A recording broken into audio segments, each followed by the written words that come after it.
You ask Tiger to solve. This deals with linear equations with one unknown. The final result is x equals 20. Let's solve it step by step. Group all constants on the right side of the equation. Add 1 to both sides. Simplify the arithmetic.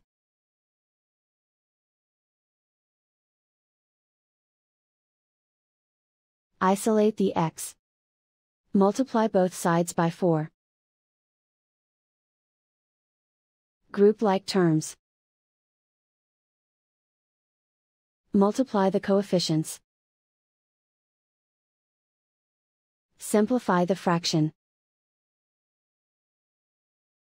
Simplify the arithmetic.